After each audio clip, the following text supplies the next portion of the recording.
გამარჯობათ. თქვენ ალბათ გინახავთ, ზღვაში როგორ აგდებენ ღუზას. ზღვაში გადაგდებული ღუზა მთელ ჯაჭვს თან ჩაითრევს ხოლმე. რაღაც ასეთი მოხდა დაახლოებით 8000 წლის წინ, როდესაც პირველმა ადამიანმა ცოდვაში ჩაგდებით.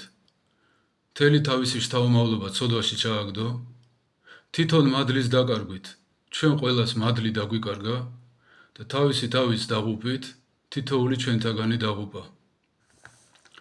როგორც ჯაჭვში ერთი რგოლი მეორე რგოლზე არის ხოლმე გამობმული, ასე ჩნდებით ჩვენ ჩვენი მშობლებისგან, ჩვენი შვილები კი ჩვენგან ჩნდებიან.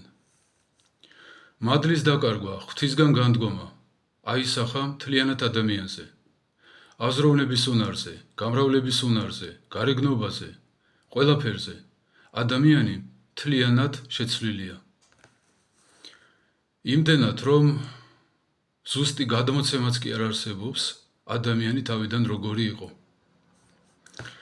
ჩვენ ჩვენი მშობლების შვილები ვართ, მათ ვგავართ, არა მარტო გარეგნობით, რასაც გენეტიკა განაპირობებს, არამედ შინაგანად, სულიერად. ადამიანზე ასეთი რამე არის ნათქვამი, რომ ადამიო იყო ღვთის ხატი და ღვთის ხატებები უნდა გაეჩინა, მაგრამ რო დაეცა, მადლი დაკარგა, უკვე შობდაო თავის ხატებებს.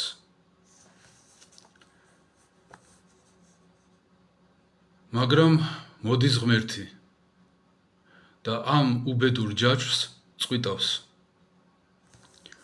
სახარებაში უფალს ეწოდება მეორე ადამი. პირველი ადამის ჯაჭვი თავის შთამომავლობას ჯოჯოხეთში ითრევს დღესაც. მეორე ადამის ჯაჭვი თავის შვილებს აღამაღლებს სასუფეველში. ორივე ჯაჭვის რგოლები ვერ ვიქნებით. თან ჩვენი წინაპრების ბოროტებები ვაკეთოთ და თან მაცხოვარმა სასუფეველში აგვიყვანოს, ეს არ მოხდება.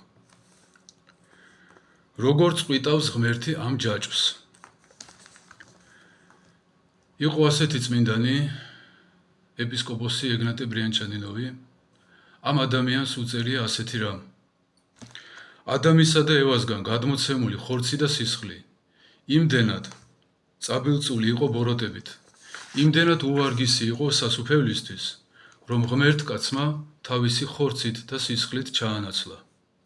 კაცთა მოდგმისთვის ახალი მამამთავარი იყო საჭიროა. წმინდა ზიარების კიდევ ერთი დანიშნულება ყოფილა ადამიანი როგორც რგოლი ამოგლიჯოს ამ დამღუპელი ჯაჭვიდან და გადაიყვანოს მეორე ადამიანის მოდგმაში და შესაბამისად აიყვანოს იქ, სადაც ამაღლდა მეორე ადამი. როგორია თანმიმდევრობა ამ მოვლენებისა? ადამიანი პირველად ადამი ერწმუნა ეშმაკს, მიიღო ანტირწმენა. ადამის გონიერი შთამომავალი იღებს ღვთისრწმენას, რომ გაბათილდეს ეშმაკისგან მიღებული ანტირწმენა. შემდეგ იწყებს ღვთისმცნებებით მოქმედებას, სახარების სწავლას და შესაბამისად მოქმედებას. ღვთის მადლიო მოქმედებს ღვთისმცნებებში. არ არსებობს, რომ ადამიანმა მადლი მიიღოს, თუ ღვთისმცნებების აღსრულებას არც კი ცდილობს. ადამიანი დაუღალავი მოღვაწეობით, ღვთისმცნებების დაცვით, ხშირი ზიარებით, ჯვრის აღებით და ტარებით, ნელ-ნელა იძენს სულიწმიდის მადლს და ემსგავსება მეორე ადამიანს. ის შეშლილობა, რაც წუთის სოფელში სუფევს 1000 წლეულების მანძილზე, ეს ხდება მხოლოდ ერთი მიზეზის გამო. ადამიანებისთვის თავისი დედმამის ავტორიტეტი, ბებია ბაბუისგან ნასწავლი უფრო ძვირფასია, ვიდრე სამყაროს შემოქმედის ბრძანებები.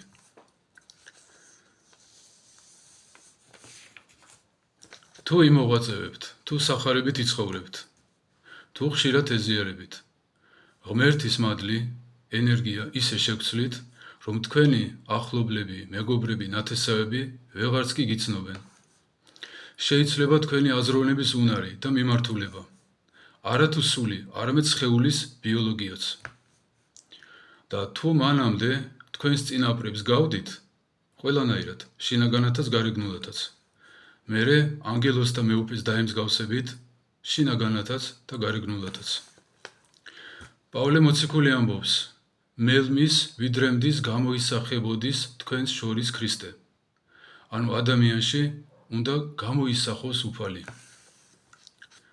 ზიარებით მადლით განთავისუფლებული ადამიანი უცხო ხდება წარსულისთვის და შინაური ღვთისთვის.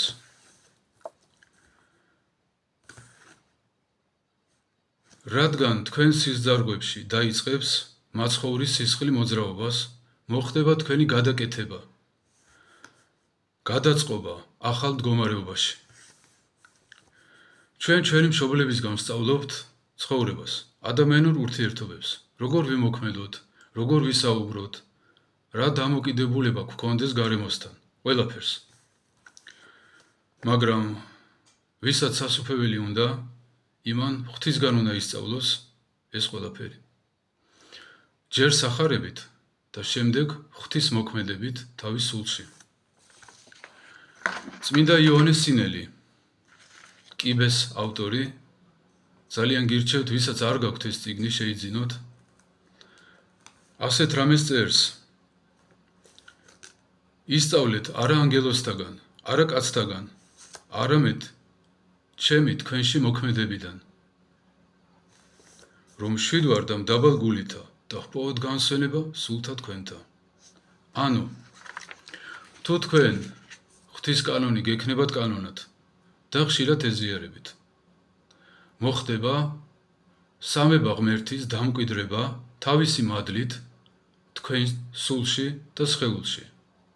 თქვენ ამას იგრძნობთ, შინაგანად დაინახავთ როგორია ღმერთი. ბევრი ნატრობს, რომ ნეტა 2000 წლის წინ მეცხოვრა, უფალს ნახავდი, 1000 ჯერ გაგონილსო ერთხელ ნანახის ჯობია. თუ გინდათ, რომ უფალს შეხვდეთ, გარდაცვალება მდე და რომ ეს შეხვედრა იყოს მაცხოვნებელი თქვენთვის. ორი დიდი საქმე გექნებათ გასაკეთებელი. პირველი, სახარება უნდა ისწავლოთ და რა თქმა უნდა შესაბამისად იცხოვროთ. აი უფალო მიყვარხარ, მაგრამ უნდა დავლიო, უფალო მიყვარხარ, მაგრამ უნდა მოუწიო, ეს არ გამოდგება. ღმერთმა თქვა რომ არ დალიო, უნდა დაგავიწყდეთ ეს საქმე. ღმერთმა თქვა არ მოწიო, უნდა დაგავიწყდეთ ეს საქმე. ასე შემდეგ. და ხშირად ეზიაროთ. ესე გახდებით სამება ღმერთის ცოცხალი ეკლესიები და შინაგანად დაინახავთ როგორია უფალი. და აღარ ინატრებთ 2000 წლის წინანდელ შეხვედრას. ღმერთი გვთავაზობს, რომ გავხდეთ მისი შვილები. ამ საქმეში აუცილებლად დაგჭირდებათ სულიერი მოწყარი. ეს იქნება მაცხოვრის ჯაჭვის თქვენს წინარ რგოლი. თქვენი სულიერი შვილები იქნებიან თქვენი შემდგომი რგოლები.